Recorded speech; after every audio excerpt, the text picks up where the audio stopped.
Hi, I'm Alex. I'll be 46 next month and I'm a member of Nuffield Crawley. When I was a child, I used to watch documentaries with my dad, particularly the Jacques Cousteau documentaries, and I always thought one day I'd like to do that. When I was about 10 or 11, I started to get into sport and fitness. I joined a local athletics club. Eventually I reached the dizzy heights of the Sussex County Championships when I was about 15. Then in my 20s, I was on holiday in Tenerife and they were advertising a tri-dive at the local hotel, and I thought, you know what, I really fancy doing that. And I remember the instructor took me out and it was just a really shallow dive on a sandy bottom, and it was an amazing feeling of being weightlessness and being surrounded by the blue and the bubbles. It's a unique world that's separate. You feel isolated but also at one with it, and it's quite a primal thing, and I think that kind of triggered my love for the sport.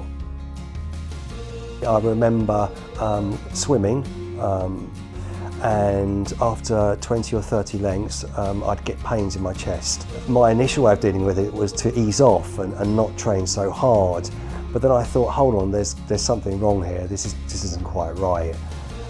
So I thought I need to get this diagnosed, and so I started the procedure, and I went to my GP and he referred me to a number of specialist units, and that's when they flagged up that I had a blockage in my heart.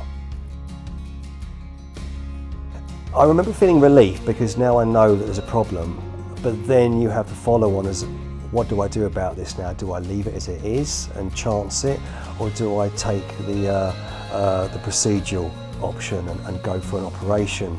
And I think if I wasn't so active, if I wasn't so passionate about things like scuba diving in particular, I probably would have taken the easy way out. But there was also that sense that, well, I really enjoy doing these things and I've never compromised before, and I thought, well, this is a good chance to go back to where I was. Well, I go to Nuffield between 3 and 5 times a week, and it's been integral, absolutely integral. It's been the base indicator for me finding out if I'm well again.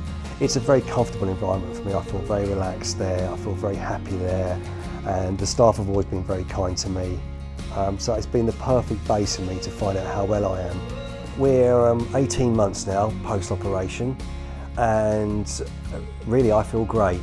I've done about 20 successful dives since then, and I felt better and better on each one. I do get a little bit out of breath sometimes, but I don't think that's anxiety, I think that's just age.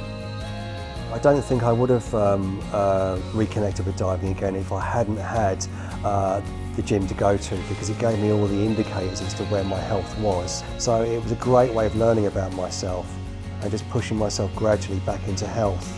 I can't wait for the future. I'm embracing life now. It's almost like I've been given a second chance.